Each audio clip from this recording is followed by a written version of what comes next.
150 anos da imigração italiana, hein? O repórter Paulo Miller seguiu a rota das famílias que deixaram a Itália, né? Muitas histórias por lá para construir novas aqui, lembranças, né, de um recomeço na Terra Nova também. E nesse imenso Brasil, a imigração significou oportunidades, né, para os que hoje são os descendentes dessas pessoas. A presença dos italianos é um capítulo decisivo na história do Brasil e de Santa Catarina.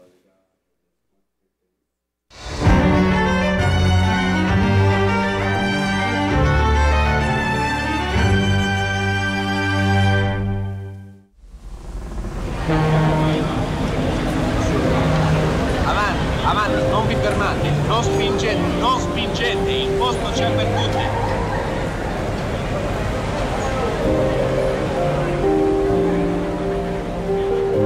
La storia incomincia qui. –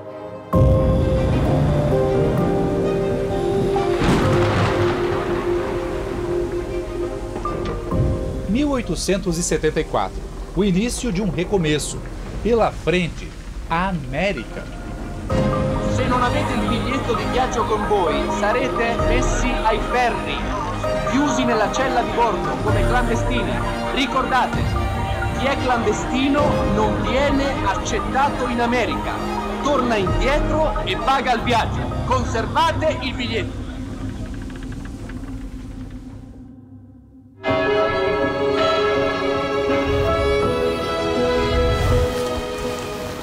Esta é Gênova, na Itália, em 2024, 150 anos depois da primeira saída em massa dos italianos para desbravar o outro lado do Atlântico.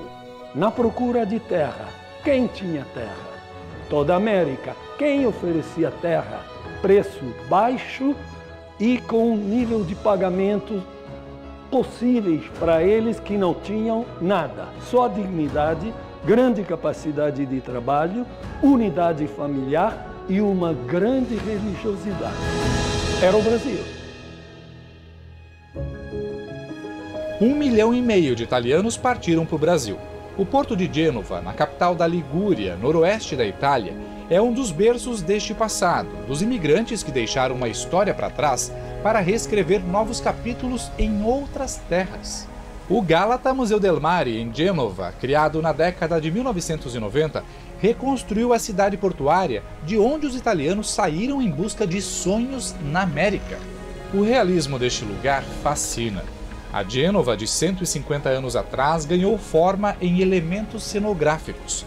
Na vila, a Escola Fundamental, batizada com o nome de um personagem bem conhecido em Santa Catarina, Giuseppe Garibaldi.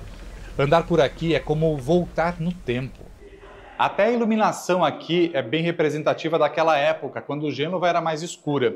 Nesse corredor de uma das ruas tem até uma representação do Brasil, a Ligúria brasiliana.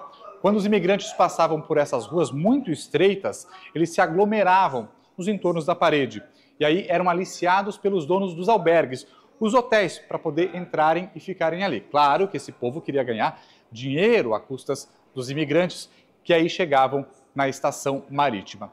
Nesse espaço, também uma réplica da época, eles precisavam apresentar o passaporte ao controle de imigração. Esse documento que a gente tem aqui é o documento de um imigrante que saiu da Itália e foi ao Brasil. A gente consegue saber de quem era esse documento ao aproximar aqui do controle de bilhetes. Buongiorno signore. Grazie mille per i documenti. Francesco Matarazzo. E aí, depois da identificação, o imigrante seguia por aqui para o embarque. As malas eram deixadas aqui, enquanto a pessoa, o italiano, seguia a América, rumo ao sonho de um outro futuro. Um dos desafios dos imigrantes era o tempo de viagem, porque não era uma viagem muito curta. Eles passavam em torno de 36 dias dentro de navios parecidos com esta réplica de 1904. Imagina você com crianças, com família, passando esse tempo todo dentro de uma embarcação dessa, que não tinha uma estabilidade como a gente vê as embarcações de hoje. Desafios que começavam já no oceano. O navio tinha prisão para os imigrantes ilegais. enfermaria para os doentes, refeitório e banheiros bem diferentes de como existem atualmente em embarcações parecidas. As caldeiras com carvão movimentavam os motores. O vídeo é uma simulação de como seria naquela época, assim como os áudios para o embarque dos passageiros, que são reproduzidos no museu para uma imersão dos visitantes na história da imigração, que passa também pelas fazendas brasileiras de café. Esta parte do museu retrata o Brasil de 1888. A exposição remonta às casas e traz objetos como utensílios de cozinha, ferramentas e instrumentos musicais usados pelos imigrantes de língua italiana quando chegaram para trabalhar nos cafezais de São Paulo e no sul de Minas Gerais. Da Itália, navegou pelo Oceano Atlântico até o Brasil o La Sofia. O navio atracou no Espírito Santo em 17 de fevereiro de 1874. A expedição Tabaque, quando ela chega em 1874, ela inaugura então não a chegada dos primeiros, mas ela inaugura a expedição em massa, ou seja, é um navio com quase 400 pessoas que chegam aqui na Baía de Vitória, e essas pessoas são camponeses norte-italianos que vêm para cá para colonizar em busca de um futuro melhor para os seus filhos, ou seja, de fazer América.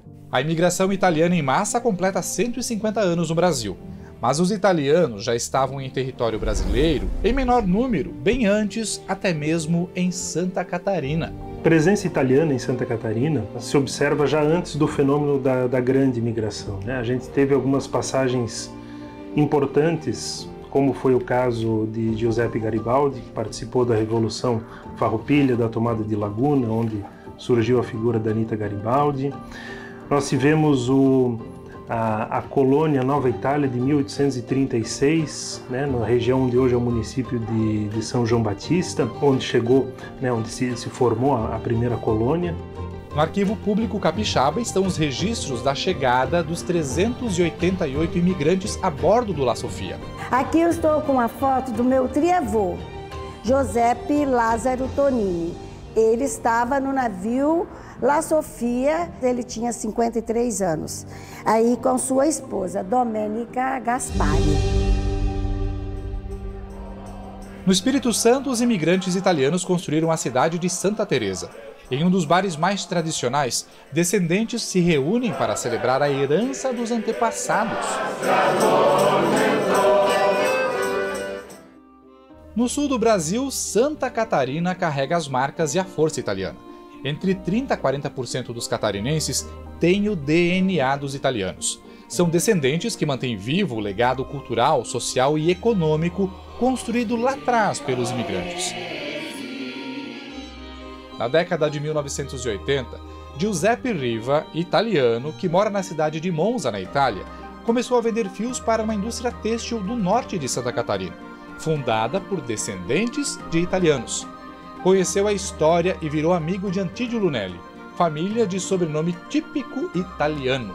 No 2003, em fevereiro, que normalmente é o mês mais frio, decidimos, ele decidiu, eu decidi, vamos atrás de onde veio a família.